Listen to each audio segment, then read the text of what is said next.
반갑습니다. 이후에 우리 장정민 선생님께서 광고를 해주시겠지만 우리가 24일 토요일까지 모든 우리 에일교회 예배가 온라인 예배로 전환이 되었습니다. 그런데 24일이라고 해도 사실 오늘 하루뿐이고 또 다음 주 중고등부 예배는 다시 정상적으로 우리가 현장에서 같이 모여서 예배를 드릴 것입니다. 오늘 우리가 온라인으로 또 줌으로 각자 집에서 또 혼자서 예배를 하지만 오늘 하나님께서 각자에게 주시는 그 말씀과 은혜가 우리 렘넌트들 마음속에 가득하기를 바랍니다. 우리 말씀 한 장 찾아서 같이 읽어보겠습니다. 구약 성경 잠언 16장 9절 말씀. 우리 한 절의 말씀 짧은 말씀인데 같이 우리 찾아서 함께 읽어봤으면 좋겠습니다. 잠언 16장 9절 말씀 우리 함께 읽겠습니다. 사람이 마음으로 자기의 길을 계획할지라도 그의 걸음을 인도하시는 이는 여호와시니라. 우리 한 번만 같이 더 읽어볼까요? 함께 읽어보겠습니다. 시작. 사람이 마음으로 자기의 길을 계획할지라도 그의 걸음을 인도하시는 이는 여호와시니라. 아멘. 이 시간에 여러분들 앞에 지금 책상에서 같이 예배를 드리겠지만 앞에 노트가 있다면요, 한번 노트를 꺼내 보셔가지고 한번 그 그림을 그려봤으면 좋겠어요. 어떤 그림이냐?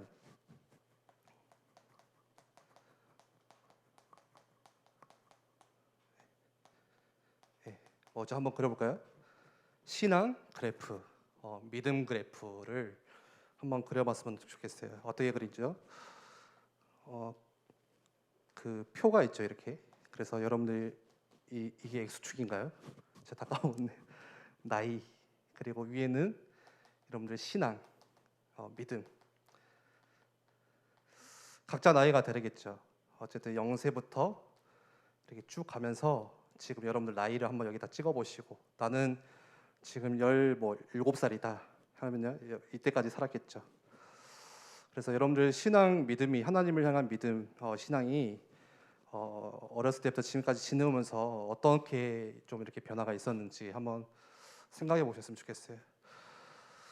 각자마다 하나님을 만났던 시간들이 다를 것이고, 또 각자마다 진짜 하나님을 향한 그런 믿음의 시간들이 다르겠지만, 청소년이라고 했을 때, 지금 1318 여러분들 중고등부 청소년식이라고 했을 때는 아마 이런 그림이지 않을까 생각이 돼요. 이렇게 좀 올라가다가 지금 좀 내려오는 시간표이지 않을까, 이렇게. 그렇지 않은 친구들도 있겠죠. 다른 친구들은 지금 엄청 뜨겁게 정점을 찍고 있는 친구도 있겠고, 어떤 친구는 처음부터 여기 붙어서 이렇게 가는 친구들도 있을 거예요. 대부분은 아마 어릴 때부터, 제가 알기로는 거의 우리 교회 지금 같이 예배드리는 우리 중고등부는 어릴 때부터 신앙생활을 해왔고, 또 교회를 다녀왔던, 뭐라고 하죠 그걸? 모태신앙, 엄마와 함께 모태신앙 했었죠. 그래서 여러분들의 어린 시절, 어렸을 때 시절을 한번 떠올려 보세요. 내가 예배하던 모습, 하나님을 찬양하던 모습, 하나님께 두 손 모아서 기도하던 모습, 성경을 암송하던 모습, 친구에게 복음 전하던 모습, 그때를 생각해 보면은 굉장히 순수했을 거예요. 그 모습들이. 같이 기도합시다 하면은 두 손 모아서 하나님께 기도하고, 또 부모님을 위해서 기도도 하고. 그래서 성경에도 그런 말씀이 있어요. 어린아이와 같은 믿음이라는 게 있거든요. 무슨 말이냐면 아주 이때 시기라고 할 수 있겠죠. 어린아이와 같은 믿음 뭐냐? 아주 순수했던 믿음, 의심 없는 믿음. 그런 게 이제 많이 어린아이와 같은 믿음이겠죠. 그래서 우리가 어릴 때 하나님이 살아계심을 믿고, 또 그 하나님이 나를 찾아오시고 예수님을 통하여서 나를 구원하셨다는 그 믿음을 고백했을 거예요. 그런데 그 믿음이라는 것이 시간이 지나면 지날수록 어떻게 돼요? 조금씩 이렇게 사그라들기 시작해요. 작아지기 시작해요. 보통 어릴 때 신앙, 어릴 때의 믿음을 어떤 믿음이라고 하냐? 이렇게도 말해요. 학습된 신앙이다, 학습된 믿음이다, 이렇게 이야기를 하거든요. 배워와서 또 계속해서 들어와서 따라하는 거예요.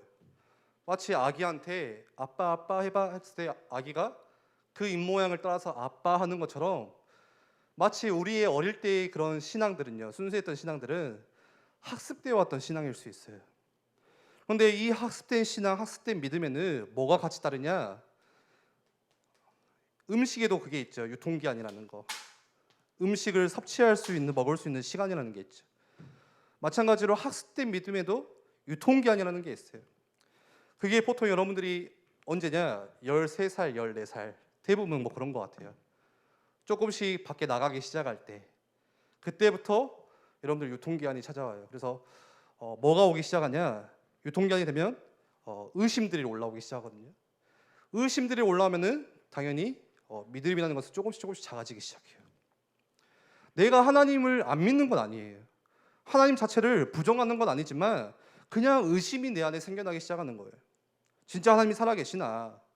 그런 생각들이 불쑥불쑥 올라오고요. 하나님은 사랑의 하나님이시고 하나님은 공평하신 하나님이시라고 내가 분명히 어렸을 때부터 배워왔고 들어왔는데 막상에 내가 나이를 먹다 보니까 여러분들 거울을 보고 얼굴을 보면요, 또 여러분들의 성적표를 받아보면요, 여러분들의 머리를 보면요, 이게 과연 공평하신 하나님이 맞나? 이거 완전 저 친구한테 다 이렇게 몰빵한 건 아닌가? 뭐 이런 생각들이 들어와요.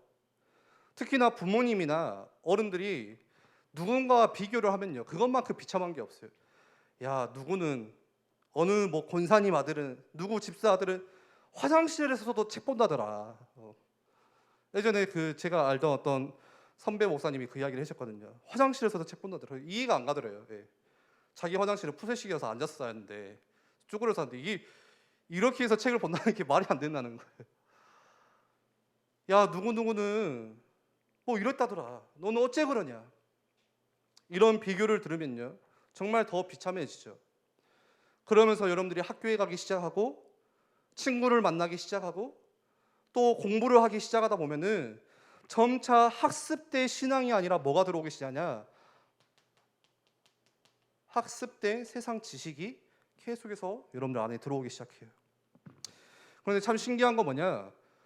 하나님에 대해서는, 하나님 말씀에 대해서는요, 뚜렷하지가 않아요. 되게 두리뭉실해요. 구체적이지가 않아요. 뜬구름 같지만 이상하게 신기한 건 교회 밖에서의 학습된 세상 지식은요, 굉장히 뚜렷해요. 굉장히 구체적이고 굉장히 확실하고 뭔가 이렇게 1 더하기 1은 2다 했을 때 그런 원리와 같이 딱 맞아떨어져요. 그러니까 그런 생각들을 가지고 살다 보면은 점차 하나님에 대한 마음들, 하나님에 대한 존재, 하나님에 대한 믿음이 작아지기 시작하는 거예요. 그러면서 세상에서 살아가는 게, 세상에서 배우는 게 훨씬 더 커 보이고, 그리고 뭐 교회에다 예배다 했을 때 기도는 별로 중요하지 않고 내가 세상에서의 성공하고 세상에서의 준비하고 세상에서 잘 나가는 게 훨씬 중요하게 느껴지기 시작하는 거예요. 그게 언제냐? 여러분들 청소년 시기 때. 그뿐만이 아니에요. 당장 여러분들 인터넷을 켜서 세상이 돌아가는 그런 소식들, 뉴스를 보면요, 도통 하나님이 보이지가 않아요. 하나님이 찾을 수가 없어요. 하나님 없이도 잘 먹고 잘 사는 세상, 하나님 없이도 잘 돌아가는 그 세상을 보게 돼요. 그러면 우리 마음에 뭐가 오냐? 뭐 하나님이 계실까? 이런 생각들이 그냥 온다니까요. 전혀 영적인 감각 없이 살아가게 되죠. 그러면서 교회는 지금 코로나 상황을 맞으면서 교회는 더 손가락질 받고 세상에서 더 비난받고 무시당하고 세상에서 짓밟히며 살며, 내가 주일에 교회 간다고 하면요, 마치 벌레 보듯이 나를 봐요. 거길 왜 가냐? 지금 이런 상황에서 교회를 왜 가냐? 너가 교회 가면 하나님께서 너를 뭐 대학에 합격시켜준다더냐? 그렇게 우리를 막 무시하면요, 이런 소리를 들으면은 내 마음은 더 작아지고 더 초라해져요. 그러면서 진짜로 하나님이 안 계신 것처럼 느껴지기 시작해요. 자꾸 내 마음에 의심들이 싹 트기 시작해요. 그리고 하나님께 지금껏 수많은 기도를 했어요. 많은 기도를 드렸어요. 그런데 전혀 응답이 없어요. 변화가 없어요. 기도해도 똑같아요. 잘 모르겠어요. 그저 안 하면 좀 찝찝하고 해도 하나마나 똑같고, 그래서 기도하고 예배하는 시간보다 다른 시간이 내게 더 중요해요. 내가 하나님의 말씀을 듣고 하나님의 말씀을 읽고 하는 그 시간보다요, 나를 위해서 더 투자하고 나를 위해서 스펙을 쌓고 나를 위해서 뭔가를 더 준비하는 게 훨씬 더 귀하게 여겨지는 거예요. 그러면서 나는 점점 하나님과 멀어지는 거예요. 점점 하나님을 향한 믿음은 작아지기 시작하는 거예요. 여러분들의 지금 믿음에 대한 신앙 그래프는 어디를 향해 있어요? 어디쯤에 와 있어요? 이번 주에 한 학생으로부터 제가 문자를 하나 받았어요. 누구라고는 말할 수는 없지만 너무 공감이 됐고 또 너무 마음이 아파서 여러분들과 좀 이 내용을 같이 나누려고 합니다. 이렇게 왔어요. 그대로 제가 읽을게요.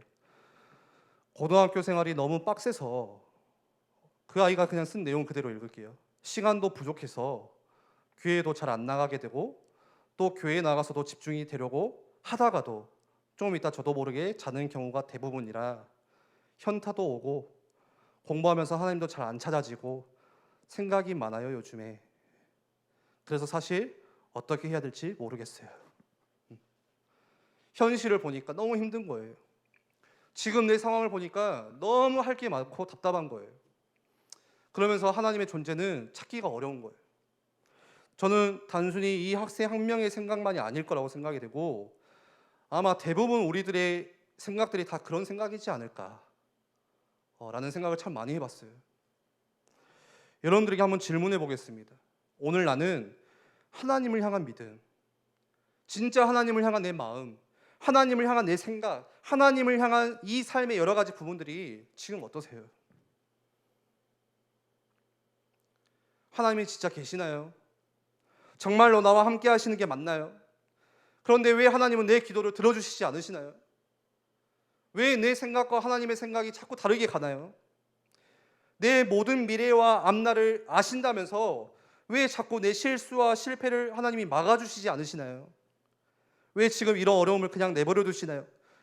우리가 이렇게 질문할 때가 참 많아요.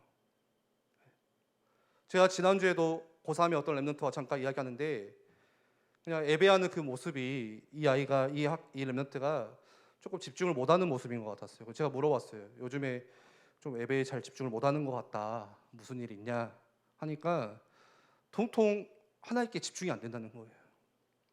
자꾸 마음에 어떤 의심들이 찾아온다는 거예요. 그래서 제가 제 이야기를 했어요. 나도 고3 때 그랬다.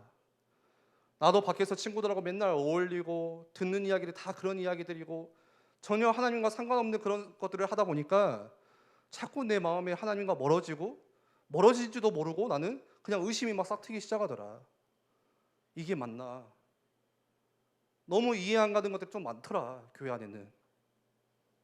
그런데 지금 너가 그렇게 의심하고 생각하고 있다는 것 자체가 하나의 과정이다. 하나님의 큰 그림 안에 같이 들어있는 것이다. 너무 건강한 것이다. 이런 이야기를 했어요. 우리가 하나님을 향한 의심들, 진짜 하나님이 살아계시는 게 맞나?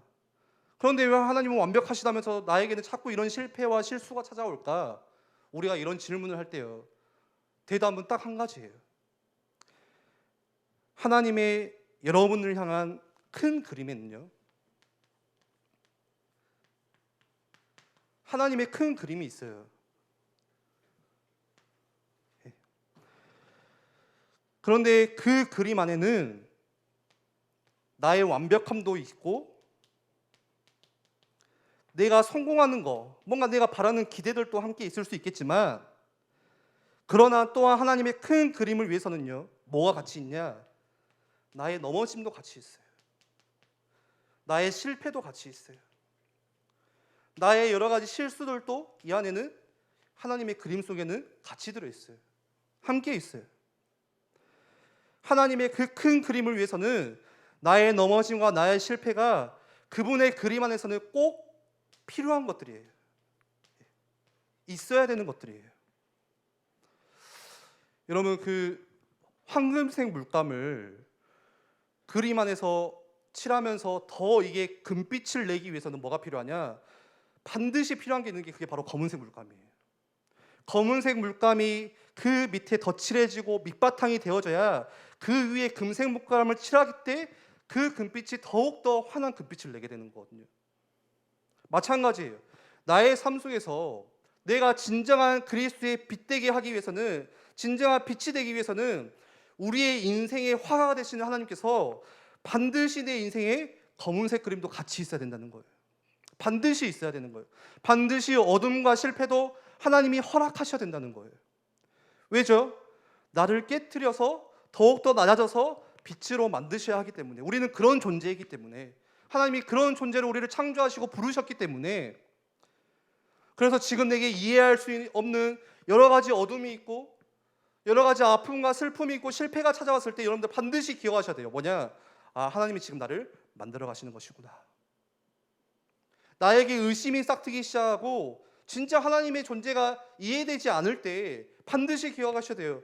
정말 나를 빛나게 하시기 위해서 허락하시는 것이구나. 반드시 필요한 것이구나.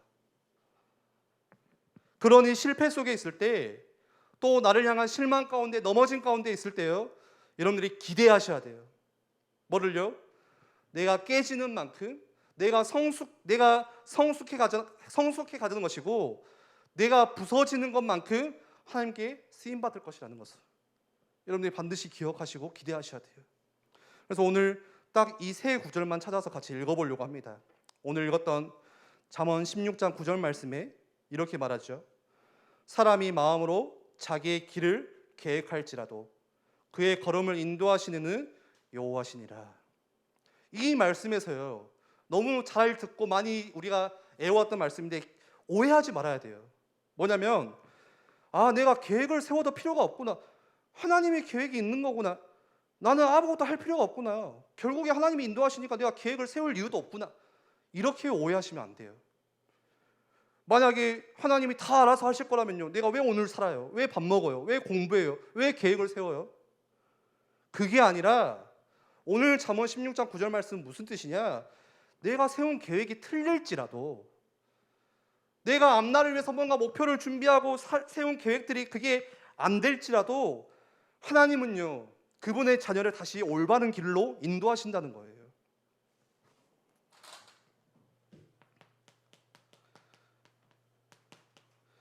내 계획이 계획대로 안 될지라도요, 하나님은 다시 나를 올바른 길로 잡아주신다는 거예요. 그 방향을. 그리고 잠언 19장 21절 말씀을 보면요, 이렇게 말합니다. 사람의 마음에는 많은 계획이 있어도 오직 여호와의 뜻만이 완전히 서리라. 우리 인생 속에 얼마나 많은 계획들과 목표들이 있어요. 여러분들 혹시 버킷리스트를 가지고 있어요? 있을 수 있겠죠. 저도 몇 가지가 있는데 제가 몇 가지를 말씀드리면 저의 버킷리스트예요. 버킷리스트는 그거죠. 죽기 전에 반드시 해보고 싶은 거. 저 첫 번째는 바이킹 뷔페를 가는 거. 광주에 없는 바이킹 뷔페, 그 서울에 있는데 랍스터가 무제한 제공되는 뷔페. 여기 진짜 한번 가보고 싶다. 그리고 또 여러 가지 버킷리스트 중에 하나는 한란산 등반하기, 뭐 이런 소소한 것도 있고요. 기타 배우기. 그리고 조금 더 가면은 성지 순례하기, 이스라엘 순례 한번 해보기. 제 버킷리스트예요. 아프리카 선교지 갔다 오기, 아프리카에 학교 세우기, 이 몇 가지가 있거든요. 그런데 점검해 봐야 돼요. 나에게 수많은 계획과 목표가 또 버킷리스트가 있지만 과연 이게 진짜 하나님의 영광을 위한 것들인가? 아니면 단순히 나의 즐거움을 위하여서, 나의 만족을 위하여서 하는 것들인가? 반드시 점검하셔야 돼요. 하나님이 여러분들의 앞길을, 나의 길을 인도하신다는 것은요, 분명히 확실해요. 틀림없어요.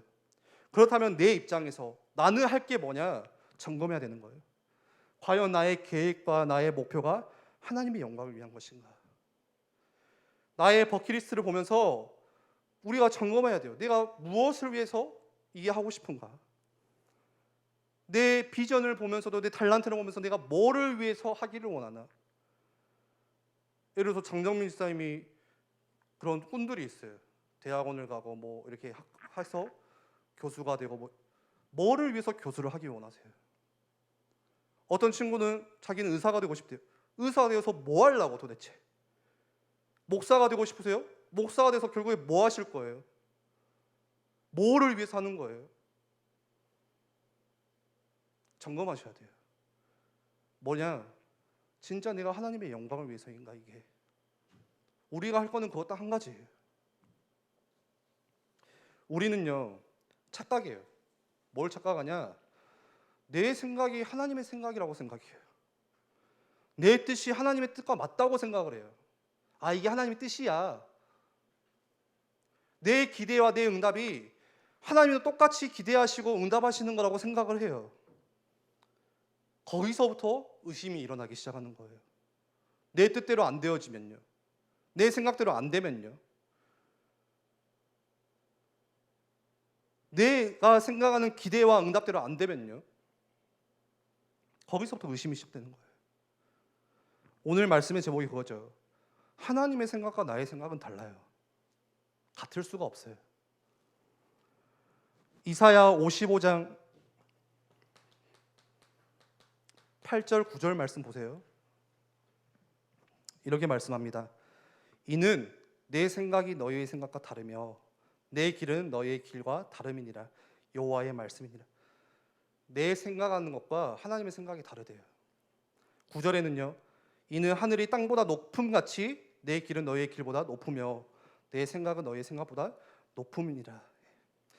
창조주이신 하나님이 유한한 피조물인 사람보다요 훨씬 더 높다는 거예요.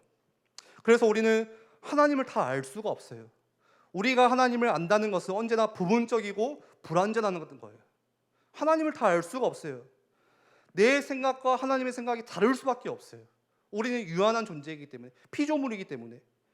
나는 하나님의 생각과 같다고 생각을 하지만 다를 때가 훨씬 더 많아요. 얼마나 많은지 몰라요. 그래서 우리는 그것 때문에 의심을 해요. 내 짧은 지식 가지고, 내 짧은 지혜 가지고, 내 어떤 경험 가지고, 능력 가지고, 그것 가지고 하나님을 생각하기 때문에 내 마음에 자꾸 그런 의심들이 올라오기 시작하는 거예요. 그러나 하나님은 그 생각과 길에 있어서 완벽하게 지혜로우세요. 그래서 시편 145편 3절 말씀에 여호와는 위대하시다. 크게 찬양할 것이라. 그의 위대하심을 측량하지 못하리로다. 감히 그 우리가 하나님의 위대하심을요, 피조물인 우리가 그 하나님의 지혜를요, 그 지식을요 측량할 수 없다는 거예요. 불가능하다는 거예요. 하나님은 왜 응답하시지 않을까요? 하나님은 왜 내 기도에 조용하실까요? 침묵하실까요? 아니에요.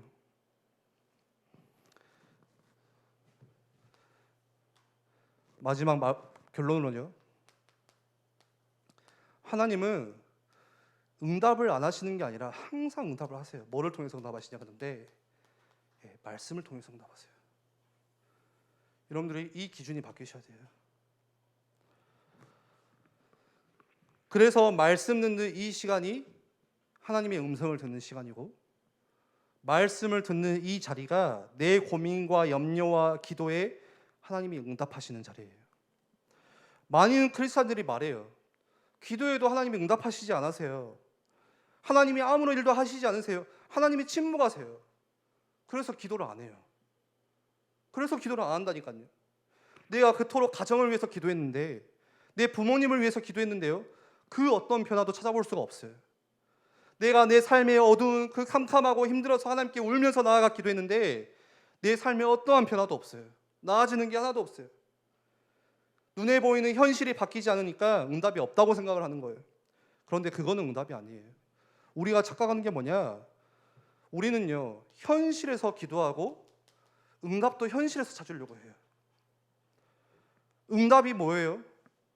내가 내 가정에 하나님 우리 아버지가 복음을 듣게 해주세요. 뭐 가정이 변화되게 해주세요. 그게 바뀌어만 응답이라고 생각을 하는 거예요. 현실에서 응답을 다 찾아요. 그러니까 현실에서 기도하고 현실에서 응답을 찾는 게 아니라 우리는 그 응답을 어디서 찾아야 되냐? 말씀에서 찾아야 돼요. 하나님이 응답하시는 방법은요, 언제나 말씀이었어요. 이스라엘이 하나님께 부르짖고 기도할 때 하나님께서 바로 그 현실 가운데 응답하시는 게 아니라 늘 선지자를 통해서, 제사장을 통해서 말씀으로 알려주셨어요. 진짜 응답이 뭔지를 알려주셨어요. 여러분들, 우리 랩런트들이 여러 가지 많은 생각과 의심들이 있을 수 있지만 왜 이런 상황들이 자꾸 찾아올까 생각할 수 있어요. 그리고 여러분들이 하나님께 기도할 때 그 응답을 어디서 찾냐? 세상에서 찾지 마세요. 어떤 변화에서 찾지 마시고 여러분들 하나님 말씀에서, 말씀 가운데 하나님은 계속 응답하고 계셨어요. 지금도 우리가 몰랐던 거예요. 우리가 또 현실에서 찾기 때문에 찾지 못했던 거예요. 하나님이 침묵하신 게 아니에요. 하나님이 조용히 아무 말도 아무 일도 안 하신 게 아니라 말씀 가운데 여러분들 심령 가운데 계속 두드리셨어요. 우리가 그거를 캐치하지 못했던 거예요. 그리고 우리의 기도 제목이요, 그러면 바뀌어야겠죠. 어떻게 해요? 자꾸 내 현실을 놓고 기도하는 게 아니라 하나님, 다시 내가 어린아이와 같은 그 마음 가지고 이 하나님을 더욱더 알기를 원합니다. 우리가 이렇게 기도했으면 좋겠어요. 우리의 기도 제목이 이 그림 안에서 항상 내가 뭔가의 성공과 기대, 어떤 게 아니라 내 지금 어려운 실패와 실수도 있지만 그 속에서 하나님을 더욱더 알아가기를 원합니다. 저는 그 생각을 해요. 진짜 우리가 기도해야 될 거 하나 있다면 딱 이것뿐이겠다. 하나님 뭐 해주세요, 이거 해주세요, 저거 해주세요가 아니라 하나님을 더욱더 사랑하기를 원합니다. 그거밖에 없는 것 같아요. 그렇기 때문에 하나님을 더욱더 알아가기를 원합니다. 내가 쓰임받기 원합니다. 여러분들 그 기도 안 하셔도 돼요. 쓰시는 거는 하나님이세요. 내가 써달라고 해서 쓰임받는 게 아니라 하나님이 들어 쓰시는 거예요. 하나님의 입장에 서 있어요. 우리가 기도해야 될 것은 딱 이거 한 가지, 하나님을 더욱더 알아가기를 원합니다. 내가 많은 의심, 지금 내 시간표 가운데 많은 어려움들이 있지만 그치만 그 하나님의 생각을 우리가 조금이라도 알아가기를 원합니다. 우리가 그렇게 기도했으면 좋겠어요. 우리 이 시간에 한번 같이 기도하겠습니다. 함께 같이 기도할 때